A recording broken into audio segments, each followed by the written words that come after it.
And just so you can see it, I actually made a file that's in feet for the purposes of drawing, and then later on I'm going to switch to meters when we get to the energy model. If you zoom in or not, right now I have my grid. I right-clicked. If I right-click on top and I go to display options, I've set up my grid to be on the 1/2-inch unit size.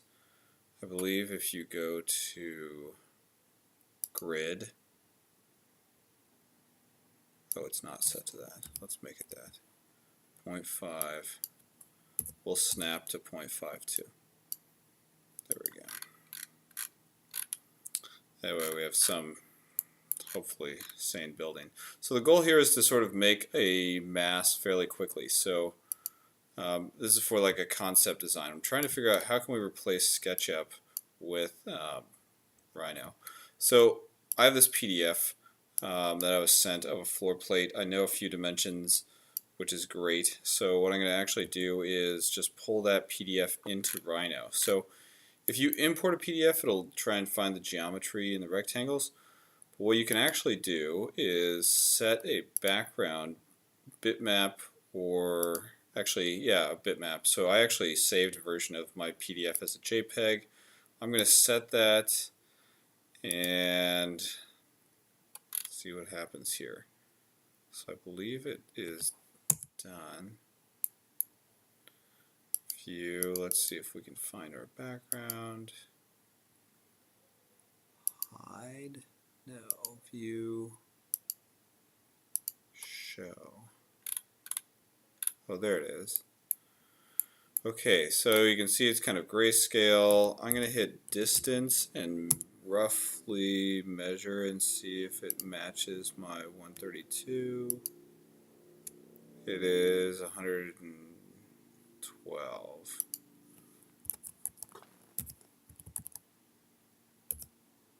I need to make my scale 1.17. So if I do view, bitmap, scale 1.17333. That didn't work. Let's try that again. 1.173. I think that did it. Now if I type distance again, and I relatively get between there. Again, this is for a concept. 130, that's close enough. Okay, so we have our model. So what are we going to do? So we are going to trace an outline first. So I'm actually going to make a polyline around the whole thing. So I clicked polyline, and then I'm just going to drag this around. I'm actually going to hold shift. I believe it's already fairly set up on down on the bottom. I have a lot of things checked for perpendicular, end, and mid. The bottom right hand corner, left hand corner of Rhino, there are options. Sorry, this is tedious. But what I'm doing is, so I'm going to outline the entire building, and then a little bit like other softwares, I'm actually going to draw lines where I would like to divide the zones, and then create the zones. But this way, I can start with a fully enclosed floor plate and not have to worry about connecting each little room to the next room, or the next rectangle, because I'm going to basically be making subtractive sculpturing. So I'm going to zoom in here as I'm still drawing my polyline, hold shift, looks like I'm off by 1 pixel. I don't know if I'll be able to close that. I suppose I can do that.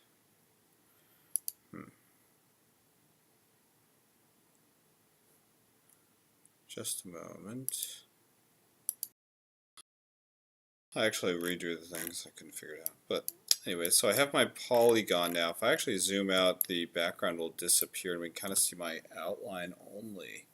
So at this point, I am going to now draw other lines, other polylines that divide up this space. And then once we do that, we will cut the space against the polylines I've drawn. So I'm going to kind of just zone it as I know I would like to. So every time I want to finish a polyline, I right click, and every time, so I clicked on polyline first, my left mouse button, and then you can right click to do the last command, so I did that again here. And so now I'm starting to draw a polyline. Let's see if we can keep things pretty simple for ourselves. Do that. Maybe we will, always going to start at the corner. Do that. Let's draw.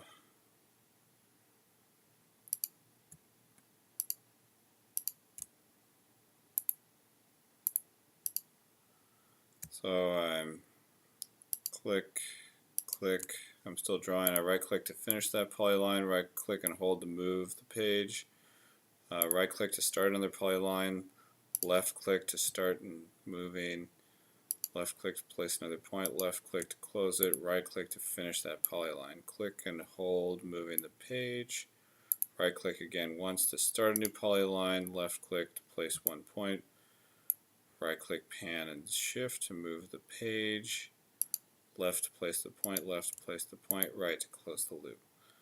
Kind of see the pattern here, so right click, I started one, let's go up to about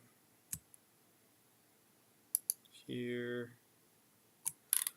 Let's see if we can't zoom in, maybe we'll go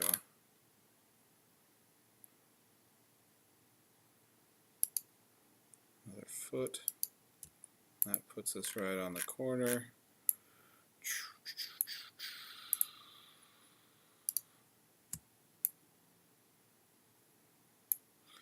What I did before was I actually went like this. That wasn't too clean.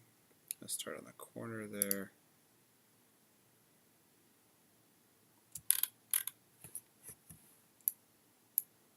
Why don't I zoom in a little here? So left click. Alright, I'm going to hit pause and then keep going here for a second. Okay, once you have all your polylines drawn, these steps are the tricky ones. So highlight the outside poly edge and turn that into a planar surface. Planar surface. What that'll do is, if you can see it, it'll put a little X on the actual surface. We still have the polyline itself. So if you now select that planar surface and we now say split, we then have to select the curves we want to split the polyline with. So if you click top left to the bottom right, it'll highlight everything. Single lines that we had drawn with the polyline tool are called curves. So right now, if I hit enter, it will say one surface split into 19 pieces. So if you now try and click on elements, you'll notice sometimes it'll ask you, do you want to click on a curve or the surface? So if you actually select all the curves, we're going to delete them. So if you select curves, and then we hit delete, now we can actually see we just have our surfaces, our floor surfaces. And so from here, I'm actually going to extrude surfaces. If I hit enter, in the front view you can see what I'm changing. So in this in the top bar, if you notice extrusion distance, it says 14. That was my last extrusion distance. Both sides currently set to no. If I did want to do both sides, I would enter B and hit enter, and then now if you notice I am actually extruding both sides. I'm going to turn that off. So I've done a few things. So I said delete input to yes, which is what I want to do, because then I will delete these shapes that are currently our floor plates. So I'm going to type 14 feet Hit enter. And now actually what I have, if we're looking perspective, and immediately turn on rendered. No, let's turn on ghosted. I actually have a bunch of, now I have a bunch of joined poly surfaces that actually don't have a floor or a ceiling. So what I'm going to do is I'm going to select all, and I'm going to hit this button called cap. So I hit cap. And that now added the last polygon on the top and the bottom. You'll notice it worked because now each poly surface has a little X where it is in the middle. And with that, you are now done. You're now able to go to Honeybee. So in Honeybee, the last step, you highlight all the blocks, and you have to open Grasshopper. And we're going to use a little object called breps. So I already have a few floating around over here, but I'm going to redo it just for you all. So if we highlight all these objects and then we right click on this little, we could either right click on the one I have, I'll make a new one. So if I double click here, I can type in brep and I just hit enter. Right click on brep and do set multiple breps. That will internalize the breps into this little object. You can see the funny colors because this thing is actually being previewed. I'm going to turn off preview. If you right click it again, you can then say internalize the data, which means the shapes are now in here, part of Honeybee. So if I ever wanted to close Rhino and not save the geometry, the shapes would be saved over here in this little brep object. You can see it says 19 closed defined variables. So if I delete those, let me actually connect the ones that we just made. I'm going to hit pause for a second here as it comes up. Okay, so that took about a minute or two to load all that data in. But once it loaded it in, I actually have Honeybee zones set up with a few things. So what it's doing is it took those breps that we made, it brought it in masses, made them into zones. This little object basically figures out which walls are next to which walls and which should be internal or external. It then went over to this glazing object and added glass to each side.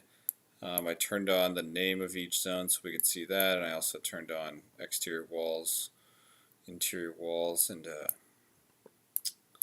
red is the floor. There is no ceiling that's rendered. So there you go. You can kind of see it found my interior walls.